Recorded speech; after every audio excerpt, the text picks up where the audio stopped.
કેમ છો વિદ્યાર્થી મિત્રો? સમાજશાસ્ત્ર ધોરણ 12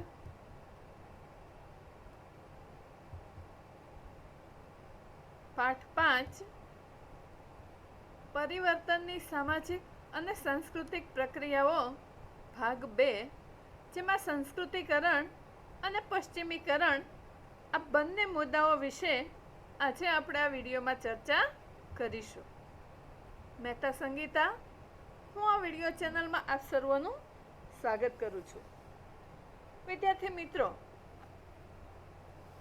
આગળના વિડીયોમાં આપણે જોયું કે સામાજિક પરિવર્તન અને સાંસ્કૃતિક પરિવર્તન એટલે શું. તો સંસ્કૃતિની આપણી જીવનશૈલી, આપણા રીત રિવાજો, આપણા મૂલ્યો, આ બધામાં જે પરિવર્તન આવે છે, સમાજની જે સંસ્થાઓ છે એ બધી સંસ્થાઓમાં જે પરિવર્તન આવે છે, તો આ બધું પરિવર્તન શેના કારણે આવે છે? તો એ માટે આપણે પરિવર્તનની સામાજિક અને સાંસ્કૃતિક પ્રક્રિયાઓ વિશે જાણવું ખૂબ જરૂરી છે. જેમાં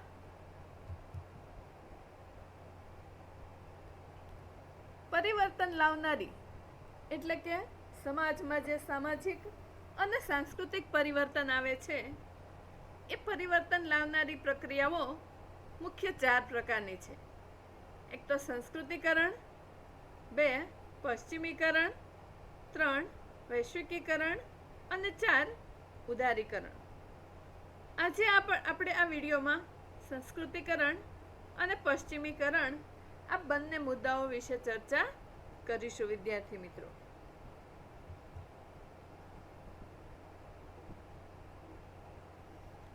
સૌપ્રથમ જોઈએ તો સંસ્કૃતિકરણ.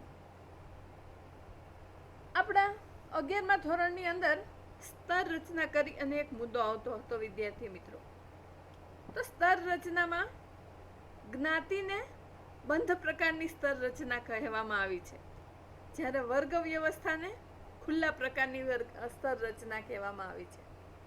જ્ઞાતિને બંધ પ્રકારની સ્તર રચના શું કામ કહે છે? તો કે જ્ઞાતિનો દરજ્જો વ્યક્તિને જન્મથી મળે છે, એ દરજ્જો વ્યક્તિ પોતે બદલાવી શકતી નથી. જ્યારે વર્ગ વ્યવસ્થા એ ખુલ્લા પ્રકારની વર્ગ વ્યવસ્થા. શું કામે? તો કે વર્ગનો જે એમને દરજ્જો મળેલો છે, ઉચ્ચ વર્ગ, મધ્યમ વર્ગ કે નિમ્ન વર્ગ, તો વ્યક્તિ પોતાની આવડત કે કુશળતાના આધારે પોતાનો વર્ગ બદલી શકે છે.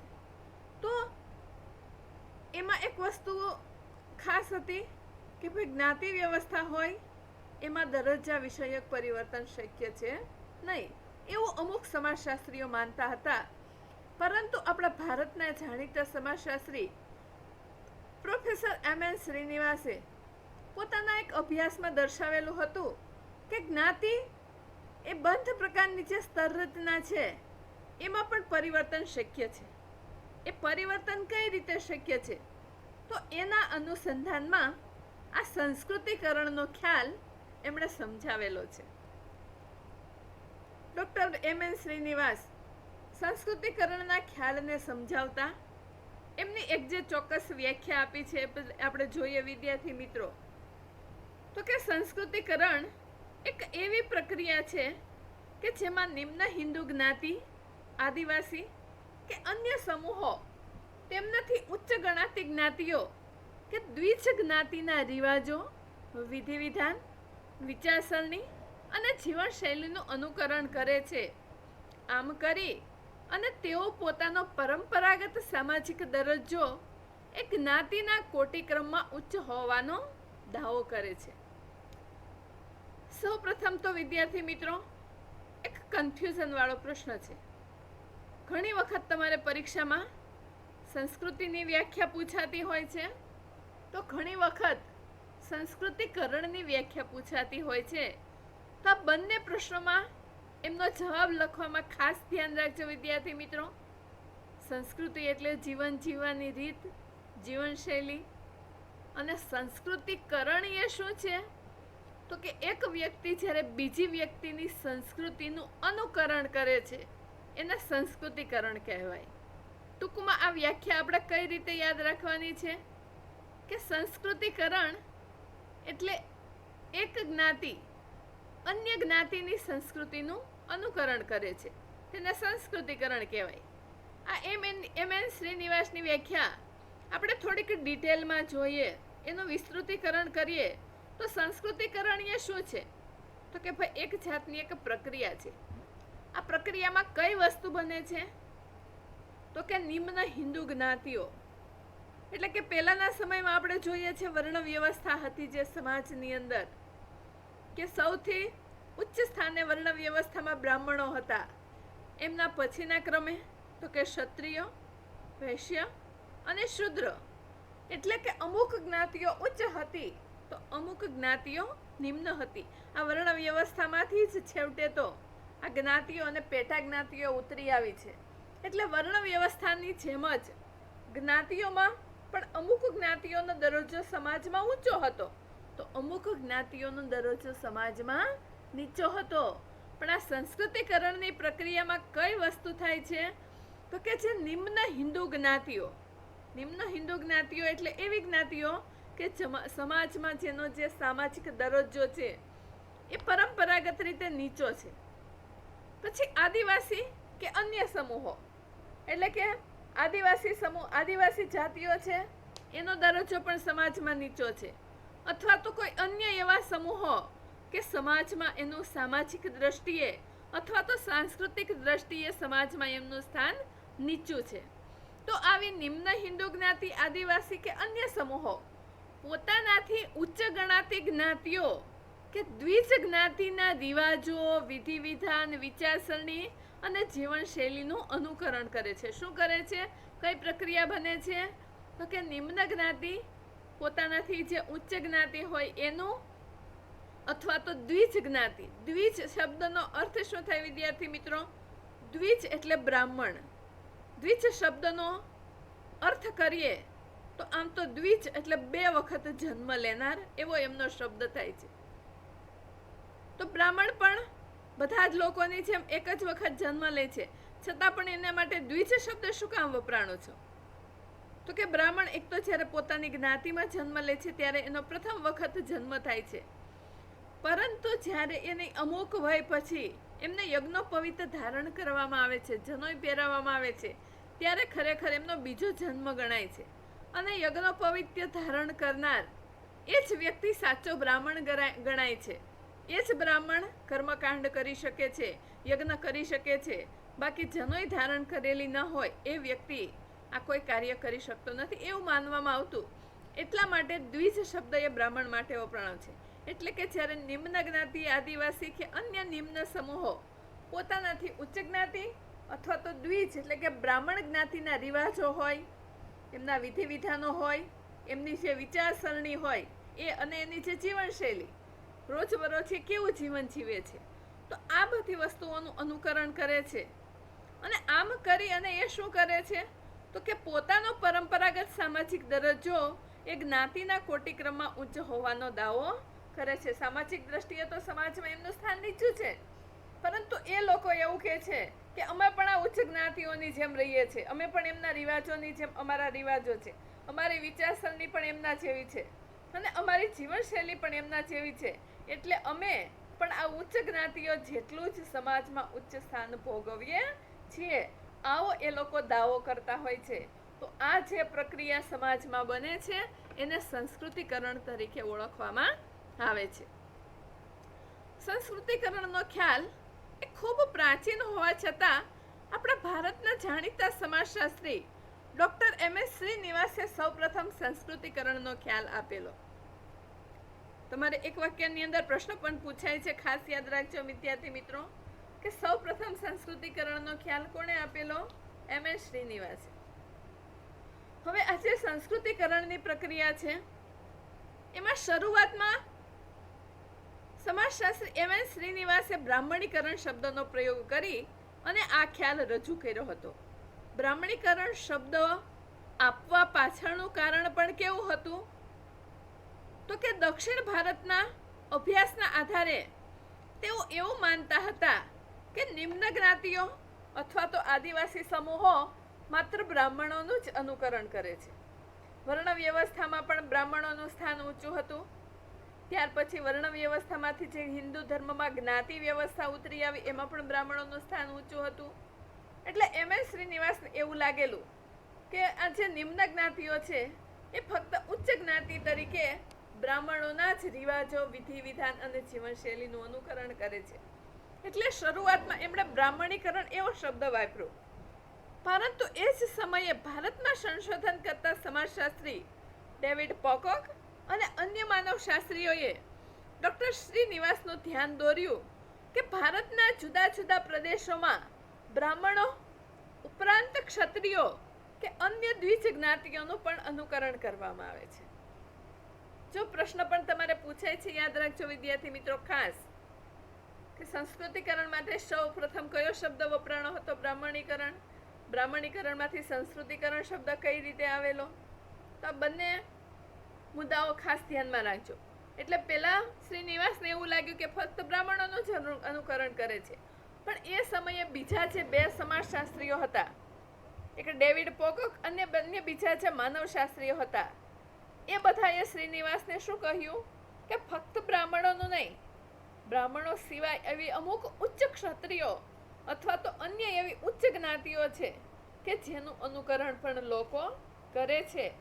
તો આવું તારણ મળેલું આવા અભ્યાસના આધારે ત્યાર પછી ડૉક્ટર શ્રીનિવાસે બ્રાહ્મણીકરણને સ્થાને સંસ્કૃતિકરણ શબ્દનો પ્રયોગ કર્યો હતો. સંસ્કૃતિકરણમાં વધારે જોઈએ તો કે જ્યારે કોઈ નિમ્ન જ્ઞાતિ જૂથ પોતાનાથી ઉચ્ચ જ્ઞાતિ જૂથની સંસ્કૃતિના તત્વો અપનાવે છે ત્યારે તે નિમ્ન જ્ઞાતિ જૂથનું સંસ્કૃતિકરણ થયું કહેવાય. સંસ્કૃતિકરણની પ્રક્રિયા સમાજમાં ક્યારે થાય છે? તો કે કોઈ નિમ્ન જ્ઞાતિનું આખું જૂથ, અહીંયા જો સંસ્કૃતિકરણની પ્રક્રિયા કોઈ એક વ્યક્તિ પૂરતી મર્યાદિત નથી, પણ આખું જ્ઞાતિ જૂથ, આખો સમૂહ આ વસ્તુ અપનાવે છે. કોઈ આખો નિમ્ન જ્ઞાતિ જૂથ પોતાના કરતા જે ઉચ્ચ જ્ઞાતિ હોય એ જૂથની સંસ્કૃતિના તત્વો અપનાવે છે. સંસ્કૃતિના તત્વો કયા કયા વિદ્યાર્થી મિત્રો યાદ છે ને તમને? તો કે સંસ્કૃતિના તત્વોમાં ખોરાક, પોશાક, રહેઠાણ, વિચારો, મૂલ્યો, આદર્શો, રીત રિવાજો, પરંપરાઓ, આ બધી જીવન જીવવાની રીતો, આ બધાનો સમાવેશ થાય છે. એટલે નિમ્ન જ્ઞાતિ ઉચ્ચ જ્ઞાતિની આ બધી જ વસ્તુ અપનાવે છે ત્યારે નિમ્ન જ્ઞાતિ જૂથનું સંસ્કૃતિકરણ થયું છે એવું કહી શકાય.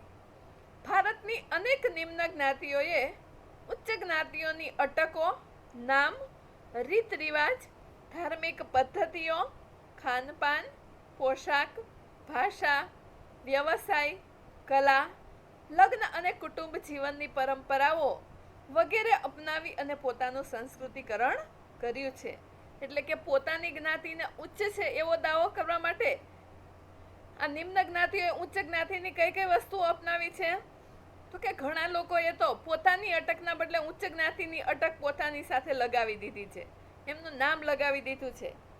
પોતાની જ્ઞાતિમાં ઉચ્ચ જ્ઞાતિના રિવાજો અપનાવ્યા છે, અમુક એવી ધાર્મિક પદ્ધતિઓ અપનાવી છે, ખાનપાનની રીતો બદલાવી છે, તો પોશાક, ભાષા પણ અપનાવ્યા છે. ઉચ્ચ જ્ઞાતિના વ્યવસાયો, કલા, લગ્ન અને કુટુંબ જીવનની પણ કેટલીક પરંપરાઓ, આ બધું જ અપનાવી અને એમણે પોતાનું સંસ્કૃતિકરણ કર્યું છે. ડૉક્ટર શ્રીનિવાસે પોતાના અભ્યાસમાં જણાવ્યું છે કે નિમ્ન જ્ઞાતિઓ બ્રાહ્મણ જ્ઞાતિનું અનુકરણ કરી અને પોતાના કેટલાક રિવાજો અને જીવનશૈલીનો ત્યાગ કરે છે. સ્વાભાવિક છે કે આપણે બીજાના જેવું કંઈક કરવા જઈએ એટલે આપણું મૂળ હોય એ વસ્તુ આપણે ગુમાવવી પડે. એક સાથે બે વસ્તુ તો રહી શકે નહીં. એટલે મારે ઉચ્ચ દેખાવું છે તો મારે ઉચ્ચ જ્ઞાતિના જે રિવાજો હોય એ અપનાવવા હોય તો મારા જે મૂળ, મારા વારસાગત પરંપરાગત રિવાજો હોય એ મારે ત્યજવા પડે, ત્યાગ કરવો પડે. એટલે શ્રીનિવાસ પણ એવું કહેતા કે બ્રાહ્મણ જ્ઞાતિનું અનુકરણ કરતી વખતે આ જ્ઞાતિઓએ પોતાના રિવાજો અને પોતાની જે જીવનશૈલી હતી એનો ત્યાગ પણ કરેલો છે. આના વિશે આપણે આગળ થોડીક વધારે ડિટેલમાં ચર્ચા કરીશું. સંસ્કૃતિકરણના અર્થમાં માત્ર સંસ્કૃતિનું અનુકરણ કરે છે એવું નથી. અહીંયા આપણને થાય કે ચલો સંસ્કૃતિના તત્વોનું અનુકરણ કર્યું એટલે સંસ્કૃતિકરણ, પરંતુ ના, આમાં સંસ્કૃત ભાષાનો પણ સમાવેશ છે. સંસ્કૃતિકરણના શબ્દમાં ફક્ત રીત રિવાજો કે જીવનશૈલી જ નહીં, પરંતુ સંસ્કૃત ભાષાના ધાર્મિક ગ્રંથોમાં જે પ્રકારના વિચારો અને માન્યતાઓ વ્યક્ત થતી હતી કે જે ઉપલી જ્ઞાતિના લોકો અપનાવતા હતા, એનું અનુકરણ પણ નિમ્ન જ્ઞાતિ કરતી હતી. માટે આ પ્રક્રિયા માટે સંસ્કૃતિકરણનો શબ્દનો ઉપયોગ કરેલો છે. વિદ્યાર્થી મિત્રો, સંસ્કૃતિકરણના થોડાક પાસાઓ જોઈએ. આ પ્રશ્ન તમારે ડી વિભાગની અંદર ફરજિયાત પૂછાય છે, ખાસ યાદ રાખજો. સંસ્કૃતિકરણના પાસાઓ, પશ્ચિમીકરણના પાસાઓ, વૈશ્વિકીકરણના પાસાઓ અને ઉદારીકરણના લાભ અને ગેરલાભ. આ ટૂંકનોંધ એમાંથી કોઈ પણ બે ટૂંકનોંધ ફરજિયાતપણે પૂછાતી હોય તો આ પ્રશ્ન એ રીતે તૈયાર કરજો, ખાસ વિદ્યાર્થી મિત્રો. અને 2 માર્કની અંદર સંસ્કૃતિકરણની વ્યાખ્યા લગભગ દર વર્ષે પૂછાતી હોય છે. સંસ્કૃતિકરણના પાસાઓમાં જોઈએ તો M.N. શ્રીનિવાસે પોતાનું પુસ્તક social change in modern India, એટલે કે આધુનિક ભારતમાં સામાજિક પરિવર્તન, આ પુસ્તકમાં સંસ્કૃતિકરણના પાસાઓની વિગતે ચર્ચા કરી છે. સંસ્કૃતિકરણની પ્રક્રિયા સમૂહલક્ષી છે. પેલું પાસું કયું છે કે આ પ્રક્રિયા છે સમૂહલક્ષી છે. આખો સમૂહ એ વસ્તુ અપનાવે છે, કોઈ એક વ્યક્તિ નહીં, પરંતુ સમૂહ, સમગ્ર જ્ઞાતિ એ ઊભી ગતિશીલતા પ્રાપ્ત કરે છે. ઊભી ગતિશીલતા, ગતિશીલતા શબ્દ યાદ જ છે ને વિદ્યાર્થી મિત્રો? ગતિશીલતા એટલે શું? તો કે સમાજમાં વ્યક્તિનું જે સ્થાન હોય એના કરતાં ઉચ્ચ સ્થાન ઉપર જ્યારે પોતાનો દરજ્જો લઈ જતો હોય અથવા તો નિમ્ન સ્થાન ઉપર, એને ઊભી ગતિશીલતા કહેવામાં આવે છે. એટલે સંસ્કૃતિકરણની પ્રક્રિયાથી કોઈ એક વ્યક્તિ નહીં, પરંતુ આખી જ્ઞાતિનું સંસ્કૃતિકરણ થાય છે અને આખી જ્ઞાતિ છે એ ઊભી ગતિશીલતા પ્રાપ્ત કરે છે. સંસ્કૃતિકરણ થાય એટલે કે જ્ઞાતિ સમૂહને આપોઆપ ઊંચો દરજ્જો નથી મળતો, પરંતુ તે માટે જ્ઞાતિએ દાવો આગળ ધરી અને પ્રયત્નો કરવા પડે છે. એટલે રહેણી કહેણી અપનાવ્યા પછી જે તે નિમ્ન જ્ઞાતિએ પોતાનો દાવો સમાજમાં રજૂ કરવો પડે છે કે અમે પણ તમારી જેમ ઉચ્ચ જ્ઞાતિના, ઉચ્ચ દરજ્જાના છીએ, નિમ્ન છીએ નહીં. બીજા પાસામાં જોઈએ તો જ્ઞાતિના કોટિક્રમમાં સ્થાનભેદ કે દરજ્જામાં પરિવર્તન આવે છે, પરંતુ માળખાગત પરિવર્તન આવતું નથી. એટલે શું કહે છે કે સમાજમાં જે તે જ્ઞાતિનો દરજ્જો હોય એ નિમ્ન સ્થાનેથી ઉચ્ચ સ્થાને જાય, પણ એનું જે માળખાગત હોય એમાં પરિવર્તન ના આવે. જ્ઞાતિનું જે માળખું હોય, જ્ઞાતિના રીત રિવાજો, મૂલ્યો, એનું જે આખું માળખું હોય એ તો એમનું એમ જ રહેશે, પરંતુ ખાલી એનો દરજ્જો સમાજમાં ઊંચો કે નીચો જાય છે. આખી જે તે જ્ઞાતિ વ્યવસ્થા હોય એ પાયામાંથી બદલાઈ જતી નથી. ત્રીજા પાસામાં જોઈએ તો સંસ્કૃતિકરણથી આર્થિક ઉન્નતિ થાય એવી કોઈ ખાતરી મળતી નથી. તમે સંસ્કૃતિકરણ કરો છો, અન્ય ઉચ્ચ જ્ઞાતિના રીત રિવાજો અપનાવો છો, તો તમારે આર્થિક વિકાસ થશે એવું નથી. આપણું જે આર્થિક, દાખલા તરીકે આપણે બીજાના જેવા કપડાં પહેરીએ અથવા તો બીજાના રીત રિવાજો અપનાવીએ કે બીજાના વિચારો અપનાવીએ તો આપણા ઘરમાં આર્થિક આવક વધે એવું નથી. એટલે સંસ્કૃતિકરણ એ શું છે કે આર્થિક ઉન્નતિ નથી થતી, ખાલી આપણું સંસ્કૃતિકરણ થાય છે, આપણા દરજ્જામાં ખાલી ફેરફારો થતા હોય છે. વળી આર્થિક કે રાજકીય દરજ્જો ઊંચો હોય પણ સાંસ્કૃતિક દરજ્જો ઊંચો ન હોય ત્યારે એવા લોકો સંસ્કૃતિકરણથી પોતાનો દરજ્જો ઊંચો લાવે છે. શું કહે છે અહીંયા? તો કે સમાજમાં ઘણી બધી એવી નિમ્ન જ્ઞાતિઓ હોય છે કે એ નિમ્ન જ્ઞાતિઓ આર્થિક રીતે સદ્ધર હોય. સમાજમાં જે તે જ્ઞાતિનું નિમ્ન સ્થાન હોય, એમનો દરજ્જો નીચો હોય, એ આર્થિક રીતે સદ્ધર હોય, રાજકીય દરજ્જો ઊંચો હોય. રાજકીય દરજ્જો એટલે તો કે સમાજમાં નેતાઓ હોય, કોઈ સારી એવી પોસ્ટ ઉપર હોય, તો એ લોકો આર્થિક અને રાજકીય રીતે એમનો દરજ્જો ઊંચો હોય, તો ત્યારે એ લોકો શું કરે છે? સાંસ્કૃતિક દરજ્જો ઊંચો ન હોય તો ત્યારે આ લોકો સંસ્કૃતિકરણથી, એટલે કે અન્ય લોકોની સંસ્કૃતિ અપનાવી અને પોતાનો દરજ્જો ઊંચો લાવતા હોય છે. સંસ્કૃતિકરણના ખ્યાલમાં સ્થાનિક પ્રભાવી જ્ઞાતિની ભૂમિકા પણ મહત્વની છે. વિદ્યાર્થી મિત્રો, આ પ્રશ્ન પ્રભાવી જ્ઞાતિ ખૂબ આઈએમપી પ્રશ્ન છે, એની આપણે આગળ ચર્ચા કરીશું. આ જે પાસાઓ પૂરા થાય પછી અલગ એ 3 માર્કની અંદર અથવા તો 2 માર્કની અંદર પૂછાતો હોય એવો આઈએમપી પ્રશ્ન છે, એની ડિટેલમાં આપણે આગળ ચર્ચા કરીએ છીએ. 5મા પાસાની અંદર જોઈએ તો સંસ્કૃતિકરણની પ્રક્રિયા માત્ર હિન્દુ પૂરતી મર્યાદિત નથી. આદિવાસી સમુદાયોમાં પણ સંસ્કૃતિકરણની પ્રક્રિયા જોવા મળે છે. એટલે આપણે જાણીએ છીએ કે આપણે હિન્દુ ધર્મમાં જ જ્ઞાતિ વ્યવસ્થા છે. તો હિન્દુ ધર્મમાં જે નિમ્ન જ્ઞાતિઓ ઉચ્ચ જ્ઞાતિના રિવાજો, એમની જીવનશૈલી, એની સંસ્કૃતિ અપનાવે છે એવું નથી. ઘણા એવા આદિવાસી સમુદાયો છે કે એમનામાં પણ આ સંસ્કૃતિકરણની પ્રક્રિયા જોવા મળે છે. 1 માર્કની અંદર તમારે ઘણી વખત પ્રશ્ન પૂછાતો હોય છે, એમાં યાદ રાખજો કે કયા કયા આદિવાસી સમૂહોમાં સંસ્કૃતિકરણની પ્રક્રિયા જોવા મળે છે. તો પશ્ચિમ ભારતમાં ભીલ અને મધ્ય ભારતમાં ગોંડ, હો અને ઉરાવ તેના ઉદાહરણો છે વિદ્યાર્થી મિત્રો. ત્યાર પછી જોઈએ કે સંસ્કૃતિકરણની પ્રક્રિયા દરમિયાન સંઘર્ષ અને વિરોધ પણ જોવા મળે છે. આ પ્રશ્ન પણ તમારે છૂટા છૂટા મુદ્દાઓ છે એ પણ 2 અને 3 માર્કની અંદર ઘણી વખત પૂછાતા હોય છે કે સંસ્કૃતિકરણમાં સંઘર્ષ અને વિરોધ શા માટે જોવા મળે છે. તો એમાં પણ ખાસ યાદ રાખજો વિદ્યાર્થી મિત્રો કે જ્યારે અનુકરણ કરતી જ્ઞાતિઓમાં આવેલા પરિવર્તનોનો ઉચ્ચ જ્ઞાતિઓ વિરોધ કરે છે. દાખલા તરીકે બ્રાહ્મણ જ્ઞાતિ છે ઉચ્ચ જ્ઞાતિ છે અને અમુક જ્ઞાતિ સમાજમાં નિમ્ન જ્ઞાતિ છે. તો નિમ્ન જ્ઞાતિ જ્યારે ઉચ્ચ જ્ઞાતિનું અનુકરણ કરે છે ત્યારે ઉચ્ચ જ્ઞાતિઓ ઘણી વખત શું કરે છે? એનો વિરોધ કરે છે. નિમ્ન જ્ઞાતિના ઉચ્ચ હોવાના દાવાનો અસ્વીકાર કરે છે. ત્યારે જ્ઞાતિઓ વચ્ચે સંઘર્ષ થતા જોવા મળે છે. દાખલા તરીકે નિમ્ન જ્ઞાતિના, દાખલા તરીકે જનોઈ છે. જનોઈ એટલે યજ્ઞોપવિત. યજ્ઞોપવિત અને જનોઈ પ્રાચીન સમયમાં ફક્ત બ્રાહ્મણો જ ધારણ કરતા હતા, પરંતુ ઘણી એવી જ્ઞાતિઓએ પોતે જનોઈ ધારણ કરી અને બ્રાહ્મણોની જેમ ઊંચા હોવાનો પોતાનો દાવો કર્યો. એટલે બ્રાહ્મણોને એવું લાગ્યું કે આપણા આ રિવાજો છે આપણા પૂરતા સીમિત રહેવા જોઈએ, અન્ય જ્ઞાતિઓ અપનાવવી જોઈએ નહીં. એટલે બ્રાહ્મણ જ્ઞાતિ શું કરે છે કે અન્ય નિમ્ન જ્ઞાતિના આ પોતાનો રિવાજ હોય એ અપનાવવા દેતી નથી. એટલે જ્યારે આવા કોઈ પ્રશ્નો ઊભા થાય છે ત્યારે જે તે જ્ઞાતિઓ વચ્ચે સંઘર્ષ થતો હોય છે. કેટલીક નિમ્ન જ્ઞાતિઓ ઉપલી જ્ઞાતિનું નામ અને અટક સ્વીકારી ઉચ્ચ સ્થાન માટે દાવો કરે છે.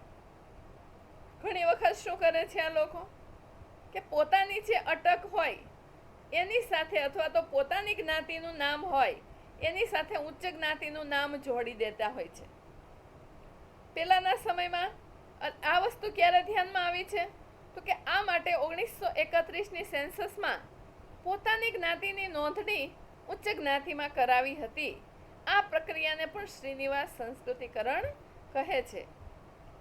આનું એક તમને ઉદાહરણ દઉં, કદાચ એ જ છે, મારા ખ્યાલ પ્રમાણે કોઈ ભૂલ હોય તો ક્ષમા કરજો, પરંતુ પટેલ જ્ઞાતિ માટે જ પેલા પટેલ શબ્દ વપરાતો હતો, પરંતુ હાલની અંદર ઘણા બધા લોકો પોતાની જ્ઞાતિ સાથે પટેલ શબ્દ લગાવે છે અને એ રીતે પોતે પણ પટેલ જેટલા ઉચ્ચ છે એ પ્રકારનો એક ખ્યાલ સમાજમાં, એ પ્રકારનો એક દાવો સમાજમાં રજૂ કરવા માટે પોતાની અટક સાથે આવો શબ્દ લગાવડતા હોય છે.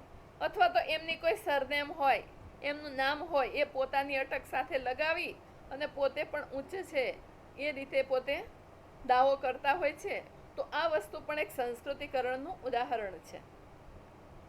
સંસ્કૃતિકરણની પ્રક્રિયા દ્વિમાર્ગી છે. એટલે કે એક તરફ નિમ્ન જ્ઞાતિઓને તેનાથી ઉચ્ચ જ્ઞાતિઓનો દરજ્જો અપાવી ગતિશીલતા સર્જે છે, તો બીજી તરફ આમ કરવા છતાં પોતાની જ્ઞાતિની કેટલીક સારી બાબતોનો પણ ત્યાગ કરવો પડે છે. નિમ્ન જ્ઞાતિ ઉચ્ચ જ્ઞાતિના રિવાજો તો અપનાવે છે, પણ એવું જરૂરી નથી કે સમાજમાં નિમ્ન જ્ઞાતિ હોય એટલે એના બધા રિવાજો ખરાબ જ હોવાના. નિમ્ન જ્ઞાતિ હોય તો એમાં પણ ઘણા સારા રિવાજો હોવાના. પણ આ લોકો જ્યારે ઉચ્ચ જ્ઞાતિના રિવાજો અપનાવે છે ત્યારે પોતે પોતાના સારા રિવાજો હોય એનો પણ ત્યાગ કરતા જોવા મળે છે.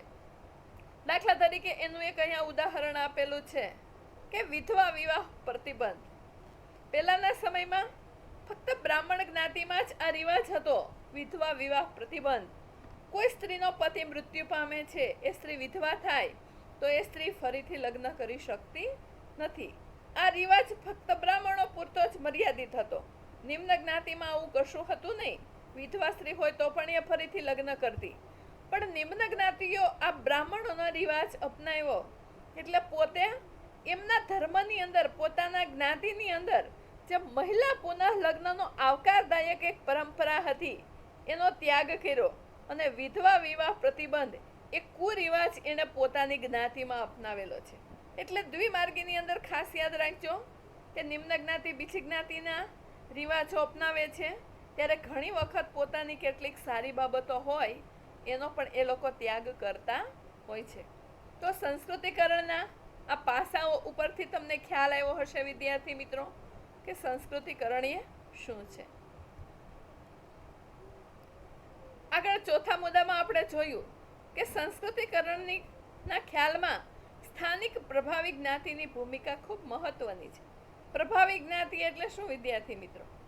તો આગળ આપણે વ્યાખ્યામાં જોયેલું કે ફક્ત બ્રાહ્મણોનો નહીં પણ અમુક એવી ઉચ્ચ જ્ઞાતિઓનો પણ લોકો અનુકરણ કરતા હોય છે. આ અન્ય ઉચ્ચ જ્ઞાતિઓ એટલે શું? તો કે સમાજમાં જે પ્રભાવી જ્ઞાતિઓ છે, જે જ્ઞાતિઓનો સમાજમાં કંઈક ઉચ્ચ સ્થાન છે, એમનો પ્રભાવ છે, એમના હાથમાં સત્તા અને પ્રતિષ્ઠા છે, આવી જ્ઞાતિના લોકોનું પણ નિમ્ન જ્ઞાતિઓ અનુકરણ કરતા હોય છે. તો આ પ્રભાવી જ્ઞાતિ માટે કોઈ પણ જ્ઞાતિને આપણે પ્રભાવી કઈ રીતે કહી શકીએ? જે તે વિસ્તારમાં કઈ જ્ઞાતિ પ્રભાવી છે? તો એના આધારે શ્રીનિવાસે કેટલાક માપદંડોની રજૂઆત કરી છે. વિદ્યાર્થી મિત્રો, પ્રભાવી જ્ઞાતિ પ્રશ્ન ખૂબ આઈએમપી છે, દર વખતે પરીક્ષામાં પૂછાતો હોય છે. તો એના ત્રણ મુદ્દા ખાસ યાદ રાખજો કે એક તો કયા સમાજશાસ્ત્રીએ પ્રભાવી જ્ઞાતિના માપદંડો આપ્યા છે, એમ શ્રીનિવાસે, અને કયા કયા માપદંડો છે એમાં જોઈએ. તો પહેલો માપદંડ છે કે કઈ જ્ઞાતિ પ્રભાવી હોઈ શકે? તો કે સ્થાનિક વિસ્તારની નોંધપાત્ર જમીન માલિકી એ જ્ઞાતિ પાસે હોવી જોઈએ. કોઈ પણ એક એરિયાની વાત કરીએ, કોઈ એક સ્થળની અથવા તો કોઈ એક ગામની કે કોઈ એક શહેર કે કોઈ પ્રદેશની વાત કરીએ, તો સ્થાનિક વિસ્તારની નોંધપાત્ર જમીન માલિકી એ જ્ઞાતિ પાસે હોય. દાખલા તરીકે આપણા ગામનું છે, આપણે ઉદાહરણ લઈએ તો મોટા ભાગની જમીન માલિકી કોની છે? તો કે ભાઈ પટેલ જ્ઞાતિના લોકો પાસે મોટા ભાગની જમીન માલિકી છે. સ્થાનિક વિસ્તારની નોંધપાત્ર જમીન માલિકી એ જ્ઞાતિ પાસે હોય. બીજો માપદંડ કયો છે? સંખ્યાની દ્રષ્ટિએ એ વિસ્તારમાં નોંધપાત્ર વસ્તી હોવી જોઈએ. જે તે જ્ઞાતિ પાસે વધારે જમીન તો હોવી જોઈએ, પણ જે તે વિસ્તારમાં એની વસ્તી પણ વધારે હોવી જોઈએ. ફક્ત આ બંને મુદ્દાઓ જ નહીં. ત્રીજો મુદ્દો કયો છે? ઉચ્ચ પારંપરિક દરજ્જો હોય, ઉપરાંત એ જ્ઞાતિમાં શિક્ષણનું પ્રમાણ વધારે હોય, એ જ્ઞાતિના લોકો વહીવટી તંત્રમાં નોકરીઓ પણ ધરાવતા હોય અને આવકના શહેરી સ્ત્રોત પણ એમની પાસે હોય. એવી કેટલીક જ્ઞાતિઓને ગ્રામ વિસ્તારોમાં સત્તા અને પ્રતિષ્ઠા આપી અને પ્રભાવી બનાવે છે. જે તે વિસ્તારમાં કઈ પ્રભાવી જ્ઞાતિ હોય છે? ફરી યાદ રાખો વિદ્યાર્થી મિત્રો, નોંધપાત્ર જમીન માલિકી એમની હોય છે, એમની વસ્તી પણ વધારે હોય છે, સાથે સાથે સમાજમાં એનો દરજ્જો પણ ઊંચો હોય, એ જ્ઞાતિમાં શિક્ષણનું પ્રમાણ વધારે હોય, વહીવટી તંત્રમાં એટલે કે સરકારી નોકરીઓમાં પણ એ જ્ઞાતિના લોકો વધારે હોય, અને ગામની ખેતી સિવાય, જમીન માલિકી સિવાય આવક માટેના શહેરમાં પણ ઘણા બધા સ્ત્રોત એ જ્ઞાતિ પાસે હોય. આવી જ્ઞાતિઓ જે તે વિસ્તારની પ્રભાવી જ્ઞાતિ બનતી હોય છે. અને આવી પ્રભાવી જ્ઞાતિઓની જીવનશૈલી ઉચ્ચ હોવાથી નિમ્ન જ્ઞાતિઓ પણ એમની જીવનશૈલી અપનાવે છે અને સંસ્કૃતિકરણ કરે છે. ઉપરના માપદંડોને આધારે જોઈએ તો ગુજરાતમાં સ્થાનિક રીતે કેટલાક વિસ્તારોમાં ક્ષત્રિય અને પાટીદારો પ્રભાવી જ્ઞાતિનો દરજ્જો ધરાવે છે. અમુક એવા એરિયાઓ છે, ક્ષત્રિયો એટલે દરબાર અથવા તો રજપૂત જ્ઞાતિઓ અને પાટીદારો, આ બંને જ્ઞાતિઓ પ્રભાવી જ્ઞાતિઓ તરીકે ઓળખાતી જોવા મળે છે આપણા ગુજરાતની અંદર. તો વિદ્યાર્થી મિત્રો, પ્રભાવી જ્ઞાતિ પ્રશ્ન ખાસ તૈયાર કરજો. સંસ્કૃતિકરણનો પ્રશ્ન અહીંયા પૂરો થાય છે. આગળ આપણે જોઈએ પશ્ચિમીકરણ. પશ્ચિમીકરણ એટલે શું? તો કે પશ્ચિમના દેશોનું અનુકરણ. પશ્ચિમીકરણ સરળ ભાષામાં વ્યાખ્યા છે, પણ તમારે તો ચોક્કસ શબ્દોમાં જે વ્યાખ્યા આપી છે એ જ તૈયાર કરવાની છે. પશ્ચિમના દેશો એટલે અંગ્રેજો અને બ્રિટિશરો. ડોક્ટર એમ.એન. શ્રીનિવાસે પોતાના પુસ્તક આધુનિક ભારતમાં સામાજિક પરિવર્તન, જેમાં પશ્ચિમીકરણના ખ્યાલને સવિસ્તાર સમજાવ્યો છે. પશ્ચિમીકરણ એ સામાજિક પરિવર્તન માટેની એક મહત્વની પ્રક્રિયા છે. જેવી રીતે સંસ્કૃતિકરણથી પણ સમાજમાં સામાજિક અને સાંસ્કૃતિક પરિવર્તન આવે છે, એ જ રીતે પશ્ચિમીકરણથી પણ સમાજમાં ઘણા બધા પરિવર્તનો આવેલા છે. હવે એમની વ્યાખ્યામાં જોઈએ વિદ્યાર્થી મિત્રો, તો પશ્ચિમીકરણ એક એવી પ્રક્રિયા છે કે જેમાં ભારતમાં 150 વર્ષના બ્રિટિશ રાજને કારણે ભારતીય સમાજ અને સંસ્કૃતિમાં વિવિધ સ્તરે પરિવર્તનો આવ્યા, જેમ કે યાંત્રિકી, સંસ્થાકીય, વૈચારિક અને મૂલ્ય સંબંધિત. આપણે જાણીએ છીએ વિદ્યાર્થી મિત્રો કે આપણો દેશ આઝાદ થયો એ પહેલાના સમયગાળામાં આપણા દેશ ઉપર બ્રિટિશરોનું શાસન હતું, અંગ્રેજોનું શાસન હતું. આ બ્રિટિશરોએ અંદાજે 150 થી 200 વર્ષ સુધી આપણા દેશ ઉપર શાસન કર્યું, અને એના અહીંયા ભારતમાં રહેવાના કારણે એમની અમુક એવી બાબતો, અમુક એવી વસ્તુઓ આપણે અપનાવી છે જેને પશ્ચિમીકરણ તરીકે ઓળખવામાં આવે છે. પશ્ચિમીકરણના અર્થમાં મુખ્ય 3 બાબતો સમાવવામાં આવી છે: યંત્રવિદ્યા અને વિજ્ઞાન, એટલે કે આપણે યંત્રવિદ્યા અને વિજ્ઞાનમાં એ લોકોનું અનુકરણ કર્યું છે. સંસ્થાઓ, વિચારસરણી અને મૂલ્યો અપનાવ્યા છે. અને ત્રીજી વસ્તુ છે ચીજ વસ્તુઓ અને ભાષાઓ પણ અપનાવી છે આપણે એની. યંત્રવિદ્યા અને વિજ્ઞાન. યંત્રવિદ્યા એટલે આપણી જે જૂની મશીનરી હતી, બધી હાથથી ચાલતા જે મશીનો હતા, એની જગ્યાએ આપણે પશ્ચિમના દેશોનું અનુકરણ કરી અને મોટા મોટા મશીનો લાવ્યા છીએ. વિજ્ઞાન અને ટેકનોલોજી, એમની જે નવી નવી શોધખોળો છે એ પણ આપણે અપનાવી છે. એમની સંસ્થાઓ, વિચારસરણી, એના મૂલ્યો આપણે અપનાવેલા છે. ચીજ વસ્તુઓ એટલે વિજ્ઞાન ટેકનોલોજી દ્વારા નવી નવી જે ચીજ વસ્તુઓ હોય એનું પણ આપણે અનુકરણ કર્યું છે. તો સાથે સાથે ભાષા, મૂળ આપણી ભાષા સંસ્કૃત અને ગુજરાતી તથા જે તે પ્રાદેશિક ભાષાઓ હતી, હિન્દી ભાષા છે કે અન્ય ભાષા, પણ આપણે પશ્ચિમના દેશોનું અનુકરણ કરી અને હાલમાં જે અંગ્રેજી ભાષા અપનાવી છે. તો આ બધા પશ્ચિમીકરણની અસરો છે એવું કહી શકાય. પશ્ચિમીકરણના અર્થમાં મુખ્ય 3 બાબતો સમાવવામાં આવી છે: યંત્રવિદ્યા, વિજ્ઞાન, સંસ્થા, વિચારસરણી, મૂલ્યો, ચીજવસ્તુ અને ભાષા. ગઈ બોર્ડની પરીક્ષામાં 2 માર્કની અંદર પ્રશ્ન પૂછાણો તો વિદ્યાર્થી મિત્રો. આમ પશ્ચિમીકરણના એક છેડે ટેકનોલોજી છે, તો બીજા છેડે આધુનિક વિજ્ઞાન અને આધુનિક ઇતિહાસ લેખનનું એક વિશાળ ક્ષેત્ર છે. નવા મૂલ્યો, આદર્શો અને સંસ્થાઓ દ્વારા જે ફેરફાર આવ્યા તેને આપણે પશ્ચિમીકરણ કહી શકીએ. એટલે આપણે જે નવા મૂલ્યો અપનાવ્યા છે, નવા આદર્શો અપનાવ્યા છે, અને આપણા સંસ્થાકીય માળખામાં જે ફેરફારો આવ્યા છે, એ બધાને આપણે પશ્ચિમીકરણ તરીકે ઓળખાવી શકીએ. પશ્ચિમીકરણના પાસાઓમાં જોઈએ કે કઈ કઈ બાબતોમાં આપણે પશ્ચિમનું અનુકરણ કર્યું છે. પશ્ચિમના દેશોના વિવિધ તત્વો અપનાવ્યા છે. તો સૌથી પહેલું તો છે કુલ 7 પાસાઓ આપણે સમજવાના છે. એમાં સૌથી પહેલું છે કૃષિ ક્ષેત્રે કાયદાઓ. પહેલાના સમયમાં કૃષિ ક્ષેત્રે આવા કોઈ કાયદાઓ હતા નહીં, પણ બ્રિટિશ શાસન દરમિયાન કેટલાક કાયદાઓ અમલમાં આવ્યા. જેમ કે 18મી સદીના અંતમાં એટલે બ્રિટિશ શાસનનો સમયગાળો, અંગ્રેજોનું જ્યારે આપણા દેશ ઉપર કંપનીનું શાસન હતું, એ સમયે 18મી સદીના અંતમાં જમીનદારી અને રૈયતવારી જેવી વ્યવસ્થાઓ જમીન માલિકી અને મહેસૂલ ઉઘરાવવા બાબતે દાખલ કરવામાં આવી હતી. જમીનદારી અને રૈયતવારી આ બંને કાયદાઓ કૃષિ ક્ષેત્રના કાયદાઓ છે, અંગ્રેજો દ્વારા અમલમાં આવેલા છે. અને આ બંને કાયદાઓ શેના માટે હતા? તો કે જમીન માલિકી અને મહેસૂલ ઉઘરાવવા બાબતે આ બંને કાયદાઓ હતા. હવે તમને મગજમાં તરત પ્રશ્ન થાય કે જમીનદારી એટલે શું? ખેતી સાથે લગતી એક બાબત છે જમીનદારી પ્રથા. જમીનદારી પ્રથામાં એ સમયમાં કેવું હતું? તો કે જે મોટા ભાગની ખેતી હતી એ ખેતીના માલિક જમીનદારો ગણાતા. જે એમાં કામ કરતા ખેડૂતો હતા, મજૂરો હતા, એનો સીધું માલિકી હક હતો નહીં. એ જે તે ખેતીના માલિકો જમીનદારો હોય.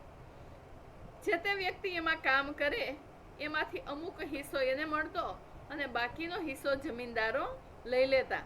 અને પછી જમીનદાર એ અંગ્રેજોનો એમાંથી અમુક કર, જે ટેક્સ ભરતી, અત્યારના સમયમાં આપણે જે ટેક્સ કહીએ, મહેસૂલ અથવા તો કર પહેલાના સમયમાં ભરવામાં આવતો, તો એ જમીનદારી પ્રથા.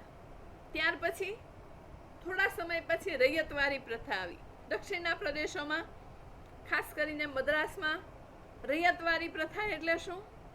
તો કે પહેલાના સમયમાં જમીનદારીમાં છે અંગ્રેજો અને ખેડૂતો વચ્ચે જમીનદારો હતા. પણ રૈયતવારી પ્રથામાં રૈયત એટલે પ્રજા, પ્રજા મીન્સ ખેડૂતો. ખેડૂતો અને કંપની સીધા સંપર્કમાં, વચ્ચેથી જમીનદારો નીકળી ગયા.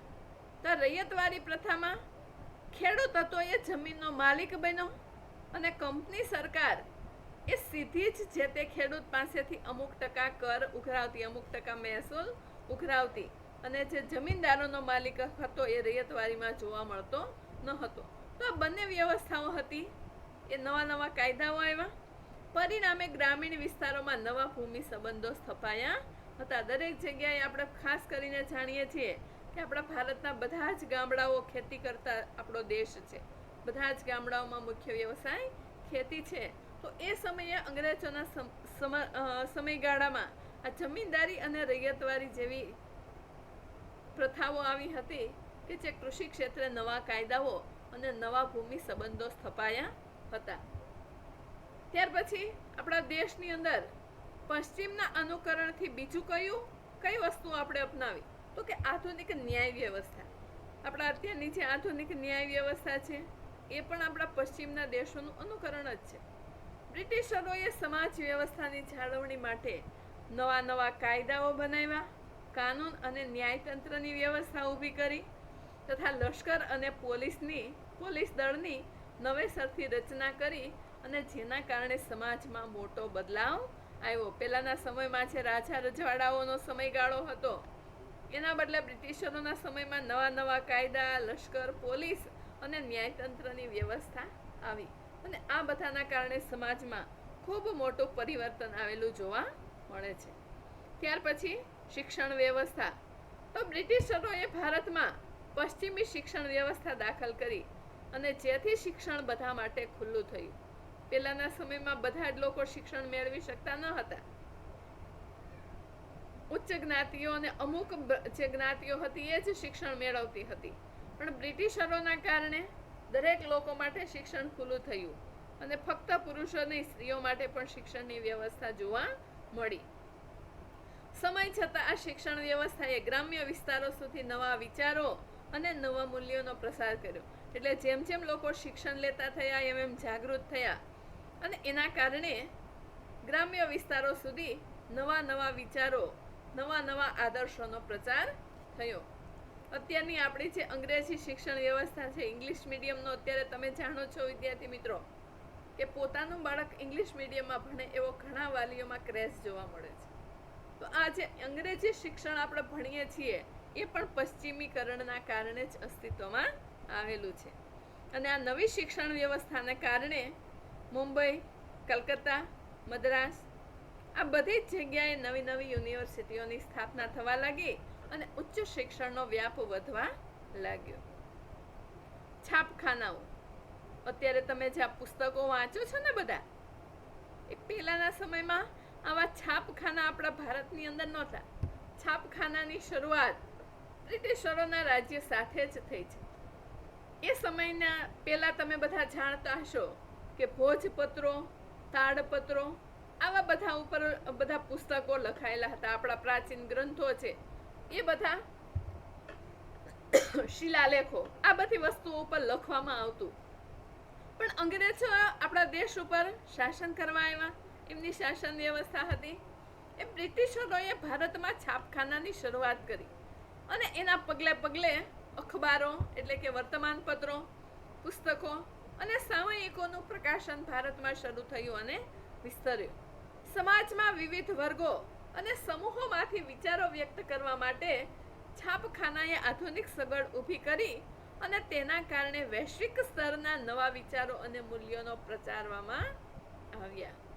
આ છાપખાનાઓના કારણે અનેક વર્ગો અને સમૂહોને પોતાના વિચારો વ્યક્ત કરવાની તક મળી. લોકોના પોતાના વિચારોવાળા લેખો છપાવા લાગ્યા, કવિતાઓ છપાવા લાગી અને એના કારણે એક વૈશ્વિક સ્તરના નવા વિચારો અને મૂલ્યો એનો પ્રસાર થયેલો જોવા મળે છે. એટલે આપણા આધુનિક છાપખાના છે એ પણ એક પશ્ચિમીકરણની જ પાસું છે. નવી વિચારસરણી. તો પશ્ચિમીકરણના લીધે નવા નવા વિચારો અને સિદ્ધાંતો અસ્તિત્વમાં આવ્યા. નવી વિચારસરણીમાં શ્રીનિવાસ ખાસ જણાવે છે કે આ સંદર્ભમાં માનવતાવાદના વિચારોને સૌથી વધુ મહત્વ આપે છે. માનવતાવાદ એ શું છે? તો કે માનવતાવાદનો વિચાર એ જ્ઞાતિ, જાતિ, આર્થિક સ્થિતિ, ધર્મ અને ઉંમરના ભેદભાવ વિના સૌના કલ્યાણનો આદર્શ છે. માનવતાવાદમાં કોઈ જ જ્ઞાતિ, કોઈ જાતિ, કોઈ વ્યક્તિની આર્થિક સ્થિતિ, એનો ધર્મ, એની ઉંમર એ કશું જ ધ્યાનમાં લેવામાં નથી આવતું. કોઈ જ ભેદભાવ નહીં, પરંતુ સર્વે માનવોનું કલ્યાણ એ મુખ્ય આદર્શ માનવતાવાદનો છે. સમાનતા, સ્વતંત્રતા અને બિન સાંપ્રદાયિકતાના પશ્ચિમી ખ્યાલો આપણે અપનાવ્યા. સમાનતા, સ્વતંત્રતા. ભારતની દરેક વ્યક્તિ સ્વતંત્ર છે. આપણા બંધારણની અંદર પણ આ બધી વસ્તુઓ છે કે સમાનતા, સ્વતંત્રતા, બિન સાંપ્રદાયિકતા. બિન સાંપ્રદાયિકતા એટલે તો કે દરેક ધર્મના લોકોને પોતાનો ધર્મ પાળવાની છૂટ. તો આ જે પશ્ચિમના ખ્યાલો છે એ ખ્યાલોએ ભારતમાં આ માનવતાવાદી વિચારસરણી સર્જવામાં પણ ખૂબ મહત્વની ભૂમિકા ભજવી છે. એટલે માનવતાવાદી વિચારસરણીનો ફેલાવો કરવામાં પશ્ચિમના જે ખ્યાલો છે સમાનતા, સ્વતંત્રતા અને બિન સાંપ્રદાયિકતા, આ બધા જ ખ્યાલોનો ફાળો ખૂબ મહત્વનો છે. આધુનિકતાનો વિકાસ.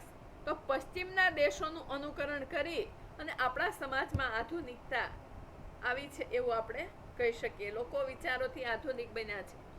પશ્ચિમીકરણના લીધે ભારતમાં વેપાર અને ઉદ્યોગોના કારણે શિક્ષણનો પ્રસાર થયો. પરિણામે એક નવો જ વર્ગ ઉદ્ભવ્યો કે જે મધ્યમ વર્ગ તરીકે ઓળખાયો. બ્રિટિશ સરકારના વહીવટી તંત્રમાં જોડાયેલો જે શિક્ષિત વર્ગ હતો એ સમય જતાં ભારતનો એક અસરકારક વર્ગ બન્યો. આ સાથે સાથે શિક્ષણના કારણે વકીલો, ડોક્ટરો, અધ્યાપકો, સાહિત્યકારો અને કલાકારોનો એક બુદ્ધિજીવી વર્ગ અસ્તિત્વમાં આવ્યો. આ નવા વર્ગોએ પશ્ચિમી સંસ્કૃતિના તત્વોનો સ્વીકાર કર્યો અને પરિણામે નગરોમાં આધુનિકતા વિકસી. એટલે આજે વકીલો, ડોક્ટરો, અધ્યાપકો આ બધા લોકો શિક્ષિત બન્યા. એના કારણે એમણે શું કર્યું? પશ્ચિમી સંસ્કૃતિના તત્વોને એમની જીવનશૈલીને પોતે અપનાવી અને એના કારણે નગરોમાં, શહેરોમાં અત્યારે આધુનિકતા જ વધારે જોવા મળે છે. પરંતુ ગામડાઓમાં તો હજી પણ થોડી ઘણી રૂઢિચુસ્તતા જોવા મળે છે. 7મા પાસામાં જોઈએ તો લોકશાહીનો વિકાસ. આપણો દેશ જે લોકશાહી છે, તો આ લોકશાહીનો જે તત્વ છે એ પણ આપણે વિદેશમાંથી અપનાવેલું છે. બ્રિટિશ શાસન દરમિયાન શરૂ થયેલા સ્વતંત્રતા આંદોલનમાં પશ્ચિમી લોકશાહી, ઉદારતાવાદ અને રાષ્ટ્રીયતાથી પ્રેરાઈ અને દેશ નેતાઓએ લોકોને સંગઠિત કરવાનું શરૂ કર્યું.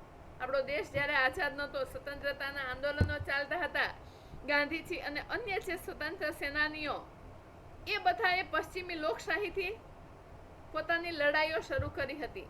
અને આઝાદીની લડતના વર્ષોમાં લોકશાહી પ્રત્યેની શ્રદ્ધા અને વિશ્વાસ એટલા વિકસ્યા કે સ્વતંત્ર ભારતમાં પણ લોકશાહી શાસન વ્યવસ્થાને લોકોએ સ્વીકારી કે જે પશ્ચિમીકરણની અસર રૂપે જોઈ શકાય છે. એટલે લોકોને એવું લાગ્યું કે જો લોકશાહી વિચારો અપનાવવાથી આપણા દેશને આઝાદ કરતા હોય તો આપણા દેશનો વિકાસ કરવો હોય તો લોકશાહી શાસન વ્યવસ્થા પણ હોવી જોઈએ. અને આવી શ્રદ્ધા અને વિશ્વાસ સાથે આપણા દેશની અંદર જે લોકશાહી શાસન વ્યવસ્થા છે એ જોવા મળે છે અને એ પશ્ચિમીકરણની જ અસર છે. તો વિદ્યાર્થી મિત્રો, અહીંયા આપણે સંસ્કૃતિકરણ અને પશ્ચિમીકરણ આ બંને ખ્યાલો સમજાઈ ગયા હશે. હવે પછી આપણે વૈશ્વિકીકરણ અને ઉદારીકરણ આ બંને પ્રક્રિયાઓ વિશે આગળના વિડીયોમાં ચર્ચા કરીશું. આવજો વિદ્યાર્થી મિત્રો. મારો આ વિડીયો ગમે તો લાઈક, શેર અને સબસ્ક્રાઈબ કરજો. આવજો.